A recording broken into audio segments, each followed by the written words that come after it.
logo. With the logo. The reason I wanted to be a voice actor in the first place was because I fell in love with the media that I was consuming. So knowing that I can go into the booth and record and help tell just a fraction of a really beautiful story, that I'm going to have an impact on people, and that I can give back to the weird little teenagers like me that latched on to video games and anime and cartoons and just loved them and loved living in those spaces. I'm Allegra Clark, and this is Voices.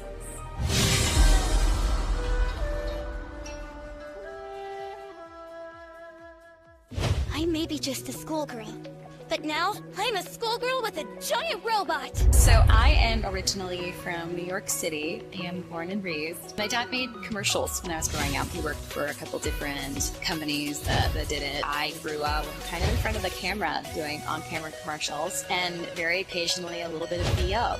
I was also a huge theater kid. Went to Northwestern University and to get into the musical theater certificate program. I was in the theater degree program, theater major, but not in the certificate program. And that made me go like, oh, what do I want to do with my life? I thought I had this path carved out for me, but I felt so demoralized by it. And I'm also a very naturally anxious person. I very candidly, see a therapist once a week, take medication. I am very pro having open, healthy conversations about mental health, and anxiety and depression are big things in my life. Having a not success in that moment was devastating for me emotionally. And then you remember I spent a year just kind of going to school, taking classes, everything, but feeling very lost in terms of what I wanted to do. And then I had this epiphany and thought, I want to be a part of this. Been watching the end credits to Kingdom Hearts 2. It just sort of made me go, maybe that's what I want to do. I love anime, I love cartoons, I love video games, I love this world.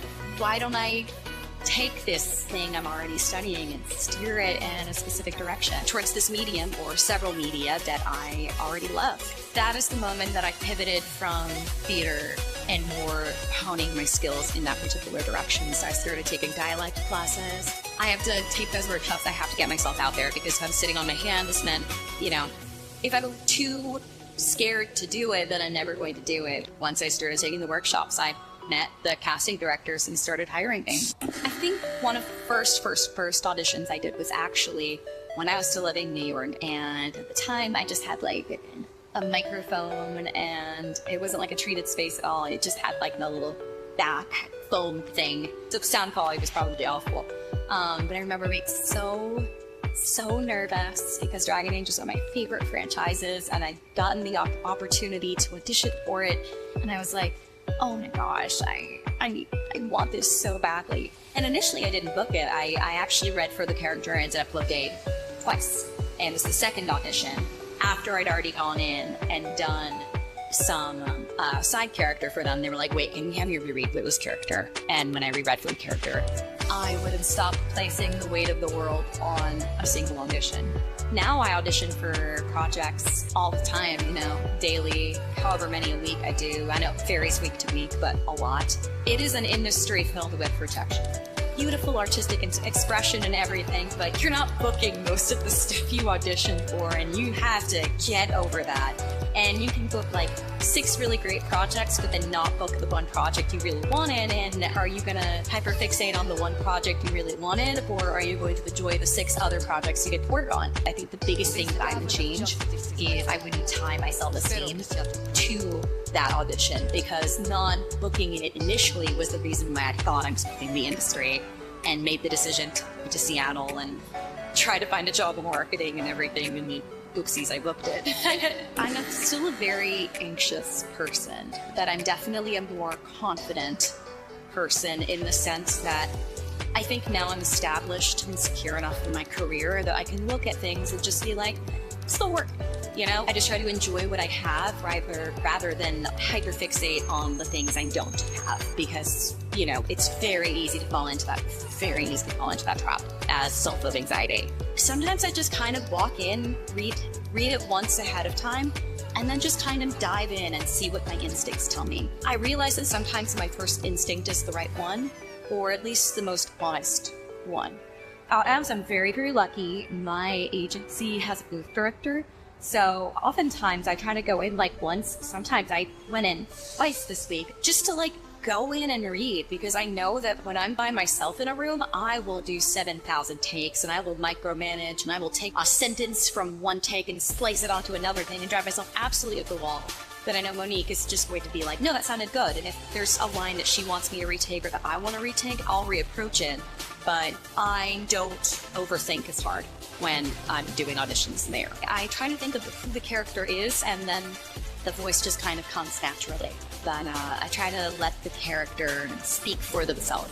I love meeting people who are like, this game meant so much to me, and I'm like, tell me about it. This meant so much to me too. Or Maki's really cool. I had someone come up to me and say like, Maki was inspiring them to work out more and get buff. And I was like, damn, hey, I should be working out more. It was just a little piece of me that I'm giving to someone, and they're taking it and they're feeling inspired in their own right. It feels really gratifying. I like knowing that I do that for other people. One of the challenges that I faced, obviously, is just coping with my own anxiety, because I can be very in-ring in my own head, and I like to tell myself things that are not particularly helpful. It's the before and after, it's the auditioning, it's the, did I do a good job, am I good at this, all that stuff. And, you know, especially when work is inconsistent. We are in an industry where, you know, it's feast or famine sometimes. Sometimes you're like busy, you're working every single day, 8 hours a day, doing all this stuff, and then you have a month where you're not working at all. And it's so easy to you sit there and just be like, oh, my was over. The number of times I have said that to like my agent or my boyfriend or my parents, and they're just like, you're being silly, Allegra. I'm like, I know I am, but also, what if I never work again? What if it slows down? What if this wonderful momentum that I had this year fades away? I mean, that's what happened with the pandemic. I was doing really well for myself, and then everything ground to a halt, and financially, that's terrifying too. You're just like, I have bills to pay, and I'm not making the money I was making before. And then also, there's always both injury. And I developed a polyp, actually. It's very small and very manageable. But when I first got that diagnosis that, you know, I have a small polyp on one of my cords, it was terrifying. I know where my lemons are, and if I feel like I shouldn't audition for something because I think it's going to be too globally stressful, then I just don't. You know, I'm a classically trained soprano, and I like to keep it that way, and I don't want to irritate my cords. And it's very scary when you lose your voice. It's super, super scary, and, you know, this is the moneymaker. It's like, if people would be so snobby about that kind of thing, and look, I understand. If I start watching something in Japanese or whatever language of origin it is, I like listening to the language of origin because I really like hearing performances and whatnot. And if I have a specific voice in my mind, if I hear something that's slightly different that isn't like a one-to-one match, I can understand being like, well, I don't know if I like this as much. You love what you're used to, and that's totally normal. And I completely understand people having preferences. You don't have to tell me you don't like my performance as much as you like the Japanese performance. It's totally okay. You still need to express it to me personally. It hurts my feelings. You don't have to be a hater. Just like what you like. Let people like what they like. Kind of excited about just like the general storytelling opportunities that have been unlocked. You know, I feel like the games I'm working on, it season really beautiful and innovative stories. It felt so unique and wonderful and satisfying to work on. The existential threat of technology replacing us aside, I feel like, I don't know. I like seeing more diverse voices creating stories because that creates new stories for us to tell. And that is an incredibly satisfying thing for me as an actor.